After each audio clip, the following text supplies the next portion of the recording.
तो आज हम बात कर रहे हैं अमेरिका के मध्यम वर्ग के पतन की। और देखिए, ये कोई एक दिन में हुई घटना नहीं है।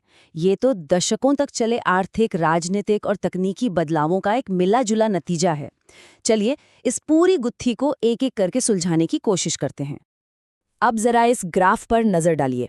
ये एक बहुत ही हैरान करने वाली कहानी बताता है। 1970 के दशक के बाद से आप देखेंगे कि अमेरिकी वर्कर्स की जो प्रोडक्टिविटी है, मतलब उनके काम करने की जो क्षमता है, वो तो आसमान छू रही है। लेकिन उनकी जो एवरेज सैलरी है, वो लगभग जस की तस है। ये एक बहुत बड़ी पहेली है ना? तो फिर सवाल यही उठता है कि आखिर ये सारा पैसा गया कहाँ? मतलब अगर वर्कर्स ज्यादा मेहनत कर रहे हैं, ज्यादा प्रोडक्शन कर रहे हैं, तो उनकी मेहनत का फल किधर जा रहा है? बस यही वो सवाल है जो आज हमारे इस पूरे विश्लेषण के केंद्र में है। इस कहानी का जो पहला बड़ा मोड़ है, वो तब आया जब अच्छी सैलरी वाली नौकरियां अमेरिका से बाहर जाने लगी। ये वो दौर था जब ग्लोबलाइजेशन और मैन्युफैक्चरिंग का पतन हुआ, और इसी ने मध्यम वर्ग की नींव को हिलाकर रख दिया। और ये स्लाइड एक तरह से दो पीढ़ियों के बीच का फर्क बिल्कुल साफ कर देती है। देखिए, जो पुराना रास्ता था उसमें मैन्युफैक्चरिंग की नौकरी होती थी, मतलब अच्छा पैसा, यूनियन की पूरी प्रोटेक्शन और रिटायरमेंट के लिए पेंशन। लेकिन अब का जो नया रास्ता है वो है सर्विस सेक्टर की नौकरी। यहाँ सैलरी कम है, कोई यूनियन नहीं है, और भविष्य की सिक्योरिटी वो तो समझिए ना के बराबर है। और इसी से जुड़ी एक और अहम बात है, यूनियनों का कमजोर होना। एक वक्त था जब ये यूनियनें मजदूरों के हक के लिए लड़ती थी और अच्छी सैलरी दिलवाने में मदद करती थी। पर जैसे जैसे यूनियनों की ताकत घटती गई, वर्कर्स की मोलभाव करने की शक्ति भी लगभग खत्म हो गई और सैलरी का बढ़ना भी रुक गया। यहाँ ये समझना बहुत जरूरी है कि ये सारे बदलाव सिर्फ अपने आप नहीं हुए, बल्कि सरकार की कुछ खास नीतियों और फैसलों ने इस असमानता की आग में घी डालने का काम किया। हुआ ये कि 1980 के दशक के बाद से अमीर लोगों पर टैक्स में भारी कटौती की गई, फाइनेंशियल मार्केट को खुली छूट दे दी गई, और जो सोशल सेफ्टी नेट थे उनमें निवेश भी कम हो गया। इन सब ने मिलकर दौलत को मजदूरों से खींचकर पूंजीपतियों की तरफ ढकेल दिया। और इसी दौर में एक नया टर्म सामने आया, फाइनेंशियलाइजेशन या वित्तीयकरण। इसका सीधा सा मतलब है कि इकोनॉमी अब मेहनत करके कमाने से ज्यादा पैसा लगाकर पैसा बनाने पर फोकस करने लगी।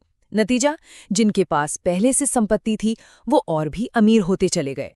तो अब देखते हैं कि इन बड़े बड़े आर्थिक बदलावों का असर एक आम मिडिल क्लास परिवार के घर के बजट पर आखिर कैसे पड़ा।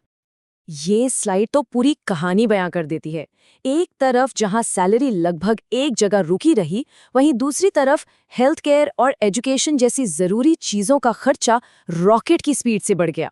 इससे परिवारों की बचत करने की जो क्षमता थी वो लगभग खत्म हो गई। खास तौर पे एजुकेशन का खर्च तो इतना बढ़ गया कि आज की युवा पीढ़ी पढ़ाई खत्म करते करते ही एक भारी कर्ज के बोझ तले दब जाती है।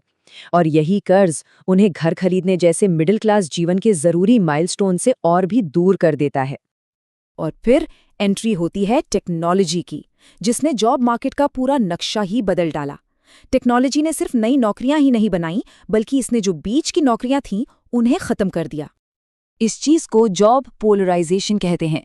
मतलब या तो बहुत अच्छी सैलरी वाली हाई स्किल नौकरियां हैं, या फिर बहुत कम सैलरी वाली लो स्किल नौकरियां। जो बीच का रास्ता था, जो मिडिल क्लास की रीढ़ हुआ करता था, वो धीरे धीरे गायब हो रहा है। बिल्कुल, वो मिड स्किल नौकरियां जिनके दम पर पिछली पीढ़ियों ने अपना घर बनाया और बच्चों को पाला पोसा, अब या तो मशीनें कर रही हैं या फिर वो दूसरे देशों में आउटसोर्स कर दी गई हैं। तो चलिए, अब इन सभी अलग अलग वजहों को एक साथ जोड़कर देखते हैं कि कैसे एक के बाद एक घटनाओं ने बिल्कुल डोमिनोज की तरह गिरकर मध्यम वर्ग को इतना कमजोर कर दिया। तो ये एक चेन रिएक्शन की तरह काम करता है। सबसे पहले ग्लोबलाइजेशन और टेक्नोलॉजी ने बीच वाली नौकरियों को कम किया। इससे क्या हुआ? मैन्युफैक्चरिंग सेक्टर बैठ गया और यूनियनें कमजोर हो गए। फिर सैलरी तो बढ़नी बंद हो गई, लेकिन हेल्थ केयर और एजुकेशन जैसे खर्चे आसमान छूने लगे। इसके ऊपर सरकारी नीतियों ने अमीरों और गरीबों के बीच की खाई को और चौड़ा कर दिया। और आखिर में जब लोगों में आर्थिक हताशा बढ़ी, तो उससे राजनीतिक गुस्सा पैदा हुआ, जिसने किसी भी तरह के सुधार को लगभग नामुमकिन बना दिया। और इसका नतीजा एक ऐसा विशिष्ट साइकिल बन गया है जहां आर्थिक परेशानी राजनीतिक लड़ाई को बढ़ावा देती है और ये राजनीतिक लड़ाई फिर आर्थिक समस्या को सुलझाने के सारे रास्ते बंद कर देती है।